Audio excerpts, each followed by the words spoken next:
The DCU is finally materializing as we now have gotten our first trailer for any DCU project, Creature Commandos, and in this video I'll be breaking the trailer down. Make sure to leave a like and subscribe and help me get to 100,000 subscribers, and let's begin. Before we talk about the trailer, there's one other thing I want to talk about, as this comes from Comic-Con. We also got our first look at the DC Studios logo, which is also synergized with the new DC logo, which is also a reintroduction of the longest running logo for DC Comics, lasting between 1976 and 2005. And it's a logo that is really great, really iconic, and it's probably maybe DC's best ever logo that maybe should have just never changed. At Comic-Con, we also saw what the DC Studios intro looks like, an iconic image from the debut of Superman, then coming to life and switching around to the DC Studios logo. The intro is nice, but I hope it gets updated over time, maybe with more heroes, because it feels substantially lesser compared to the Marvel Studios logo. Then again, I think this will be an all-encompassing intro that is very short, right at the beginning, before every DC project then also has a longer DCU or Elseworlds intro, depending on the project, in which case, yeah, this short intro is necessary to allow for those longer intros, which we'll probably see for the first time in Creature Commandos. Speaking of, the trailer begins with Amanda Waller bringing Rick Flag Sr. to Belle Reve. Waller refers to Flag as General Flag, which given his age makes sense, but that is new information we didn't previously know, and it does make you wonder why he's going out into the field, something that generals don't typically do.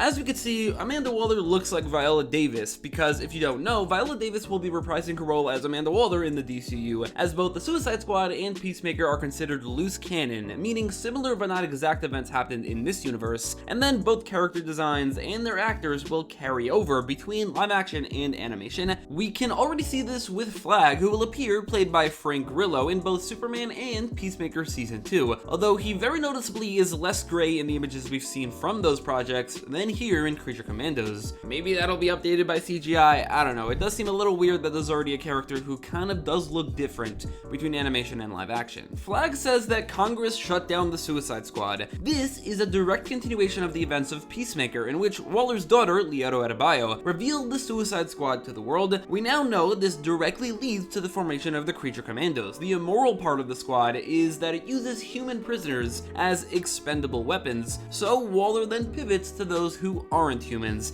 It seems like Waller has yet to face the actual consequences of her actions, which will also seemingly happen in Waller, as we see that Waller might be going to prison, or at least that's what we could see in the visual representation and in the original comic, but I guess that's something that will be led up to in Creature Commandos and Peacemaker Season 2, or maybe that's not what Waller will be about at all. In the comics, the Creature Commandos are a World War II based government team, or at least that's what they originally were, consisting of monster-like characters under the codename Project M. Here, they're modernized and brought to the present day just like they were in the New 52, but also they are merged with the Suicide Squad, as Task Force X has been renamed to Task Force M. This has never happened in the comics as far as I could tell, but something similar did happen relatively recently in a comic called Task Force Z. Z not standing for monsters obviously, but rather one specific monster, zombies, as Jason Todd led a zombie-based Suicide Squad. It's very possible that this comic semi-inspired this series. Then we get the introduction of the actual Commandos in action. Firstly is Dr. Phosphorus, voiced by Alan Tudyk, whose whole shtick is that his face doesn't move when he shows emotions. Instead, his emotions are shown through the strength and intensity of his fire. For all intents and purposes, Dr. Phosphorus is actually human, but because of the way he looks, Waller is getting away with it. At multiple different points in the trailer, we see Dr. Phosphorus fighting Flag, which isn't at all too surprising, since aside from maybe Weasel, he's easily the most villainous member of the team. Aside from those two, every member can be considered either an anti-hero or even a straight up superhero in the comics. Then there's the Bride of Frankenstein, or just the Bride, voiced by Indira Varma. She is very much not human, as she was created by Dr. Frankenstein, and she will apparently feel like the main character of the series.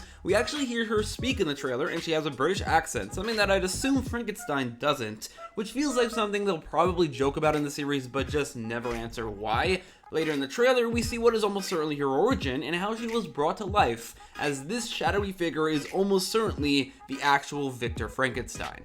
The fact that we're seeing the bride's origin story here could hint that we can see the origins of every character. Maybe every episode will show a bit of every character's origin, which is pretty interesting to me because we can see like Dr. Phosphorus being apprehended by Batman, or Weasel being apprehended by Firestorm, their enemies in the comics, or the origins of every character. That's something I would love to see, although this doesn't confirm we'll see them. The bride, like I said, will feel like the main character, so just because she's getting origin story scenes, it doesn't mean that everyone will, but I would really appreciate it if they did. Weasel, like in the Suicide Squad, is voiced by Sean Gunn. Weasel seemingly drowned to death in that movie, but an end credit scene showed that he did survive, and now he will return. At least in the comics, Weasel is also very much human, but unlike Dr. Phosphorus, it's not just the way he looks that can classify him as a monster. His brain function is very much that of an animal. Aside from Weasel, the only character from the Suicide Squad who could be brought back here because they're still alive would be King Shark, since he's very much and entirely non-human. But it seems like his ending in that movie has remained canon, and he's currently a free shark, but I could see him maybe returning in a potential season 2.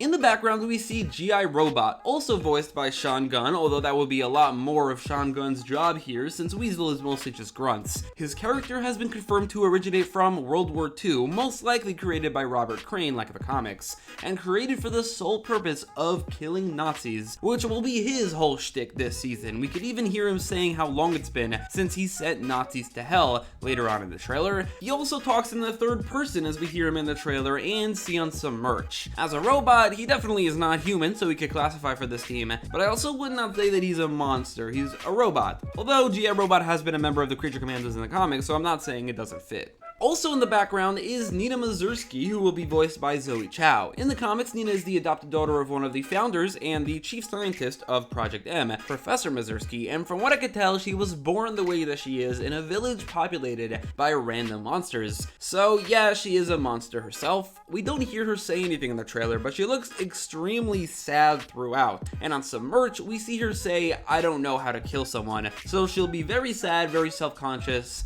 and also very amphibian.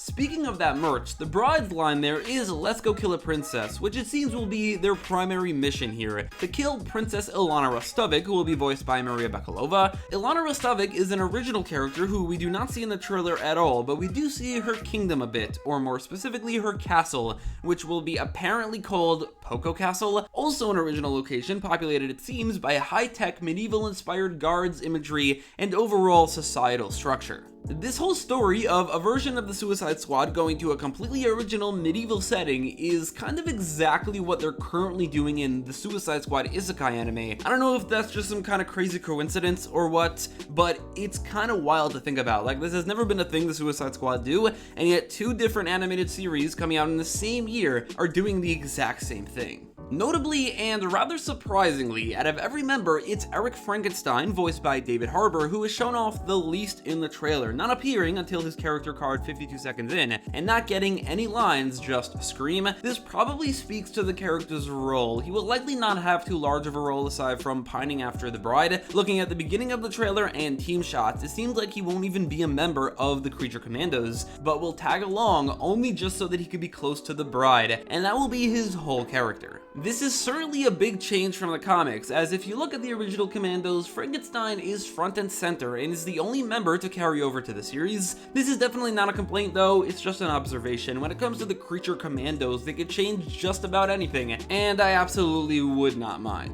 Finally, near the end of the trailer, we see this character who is almost certainly Cersei, a Wonder Woman villain who will be appearing in the series in a main role, likely the main villain, voiced by Anya Shalatra, who will almost certainly go on to play her as well in live action in Paradise Lost, although first of all that has not been confirmed, and second of all I'm sure her design slash costume will be tweaked a bit for that series. We haven't gotten a really good look at her, but from what this one shot shows, yeah, I like the design. I really like the color scheme of green, silver, and what seems like either black or purple.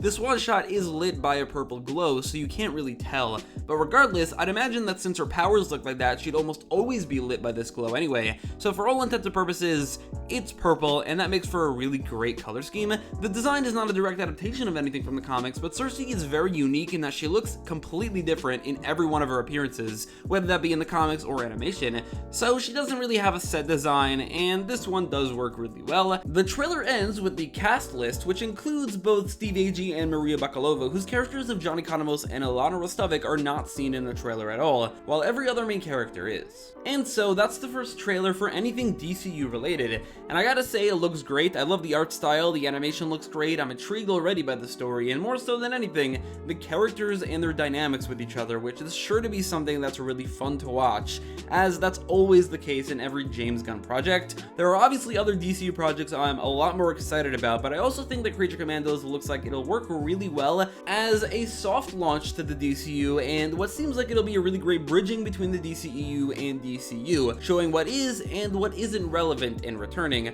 something that Peacemaker Season 2 and then probably Waller will all be doing as well. Creature Commandos Season 1 will debut on Max this December, officially beginning the DCU, and I am definitely very excited.